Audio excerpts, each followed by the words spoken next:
Okay, so this is going to be a one-stop video about everything you need to know about working out. It's going to include the training, the diet, and the supplements. So let's get started with it. So we'll get started with the most important thing, which is the training. Because if you don't train, if you don't give a reason for your muscles to grow, then they won't grow in the first place. So first thing about training is we'll go with splits first. So a workout split is a routine that you'll do week by week by week in order to gain muscle. So some of the common splits are the bro split, which is you work out one muscle each day of the week. So Monday's chest, Tuesday's back, Wednesday's legs, Thursday's arms, and then you can do Friday like core and accessories or shoulders. And then there's a split that I do, which is push-pull legs. So Monday is all your push movements, which includes shoulders, triceps, and chest. Then Tuesday's the pull movement, which is back, biceps. And then Wednesday is legs, so just leg stuff. And then you repeat Thursday, Friday, Saturday, and you rest Sunday. That's the routine I do. And the third routine that most people do is upper-lower splits, which is most common in powerlifting. So if you want to do more of a powerlifting split, then upper-lower would probably be the best one. Now let's talk about rep ranges. So every time you are working out, what rep range should you do to get the most muscle and most strength? So 1 to 5 reps will give you the most strength. 6 to 12 reps is pretty much a hypertrophy zone. Hypertrophy means muscle size increase. And then everything above 12 is endurance. So if you're training for an endurance sport, then you would go that far up. But the science says as long as you train close to failure, then you will gain the same amount of muscle no matter what the rep range is. Just anything above 12 becomes significantly more mental than physical, in my opinion. So I stick to pretty much everything below 12 reps, unless I want to do an AMRAP but like finish off a set.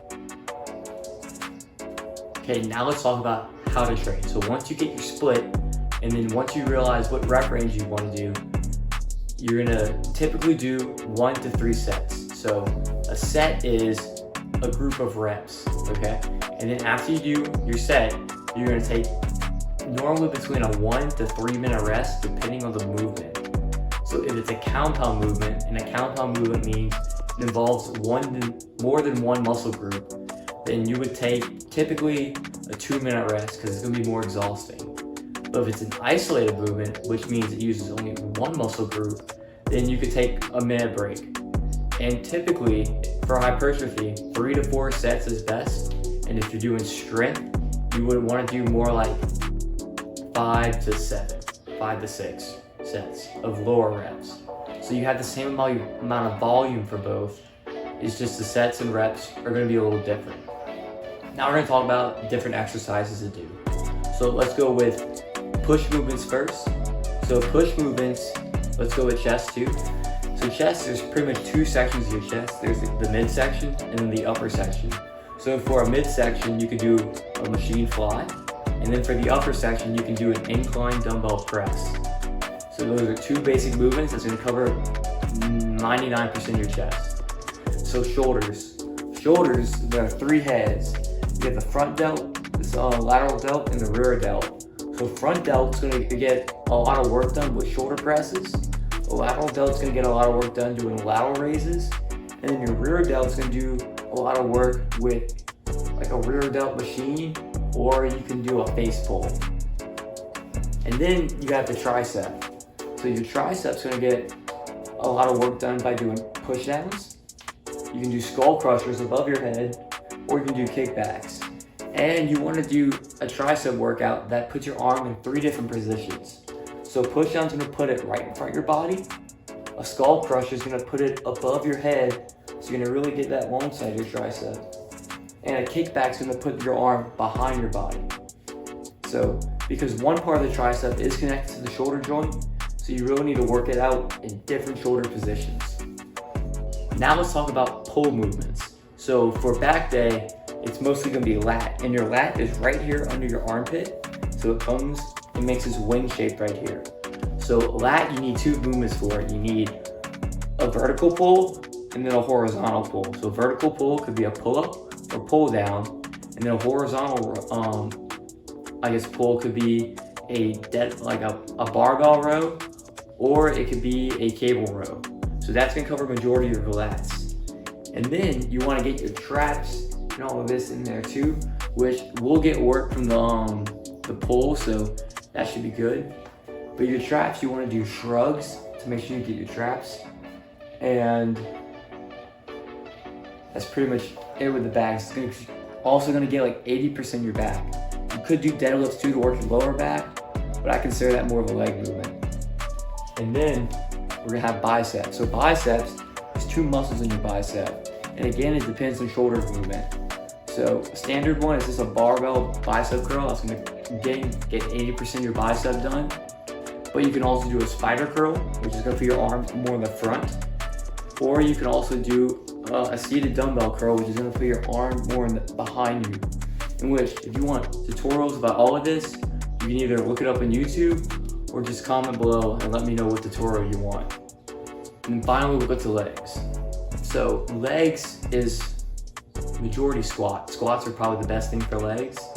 And you have squats, and you have deadlifts. So squats are gonna get your quads and your glutes. Deadlifts is gonna get your hamstrings and your glutes.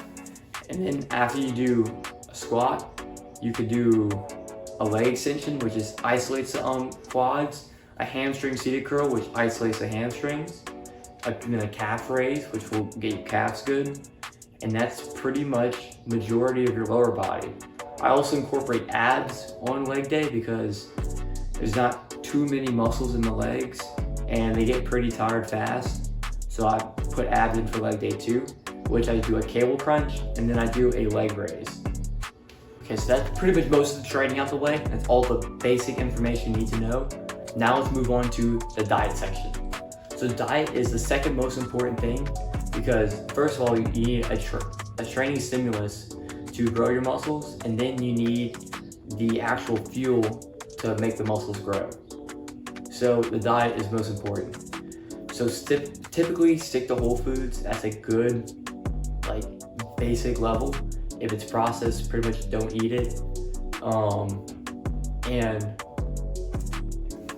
the macros are important, calories are important, proteins are important, 1 gram per body weight.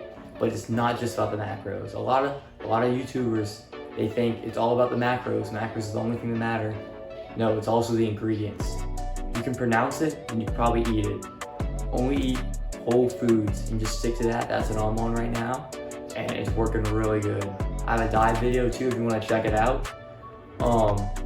Because all these fancy carnivore diets, vegetarian diets, vegan diets, I don't think they work. I think you gotta meet in the middle and just consume whole foods without any seed oils and try to stick to things that aren't wrapped in plastics.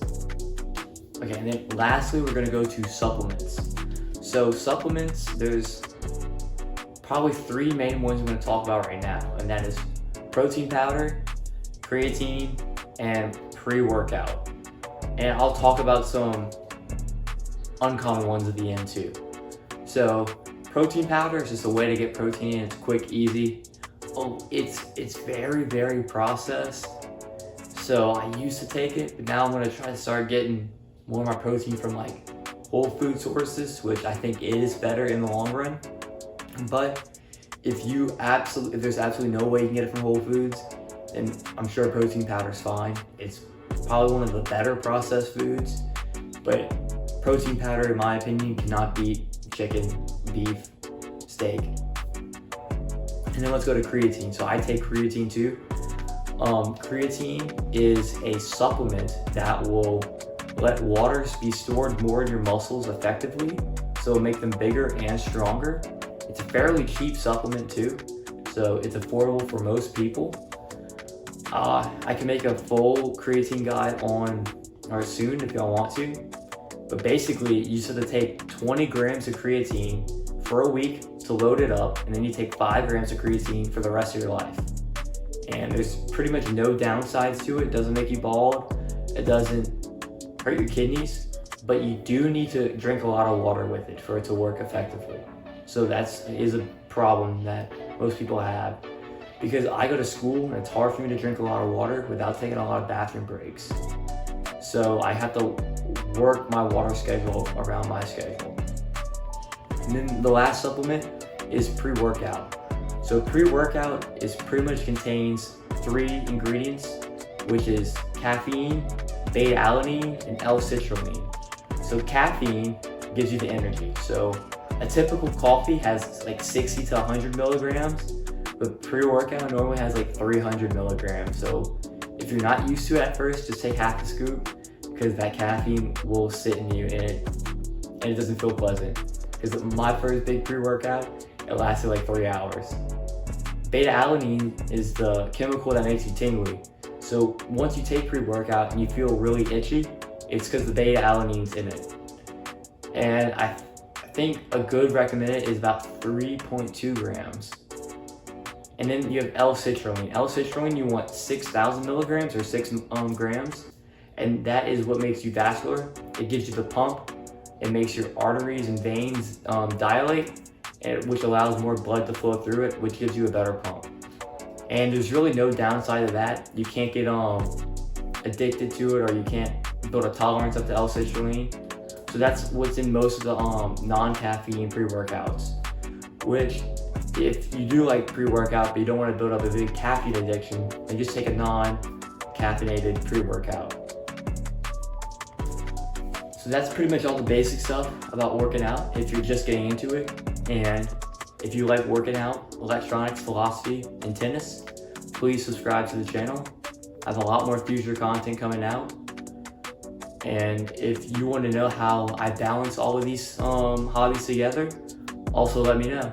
Okay, thanks for watching.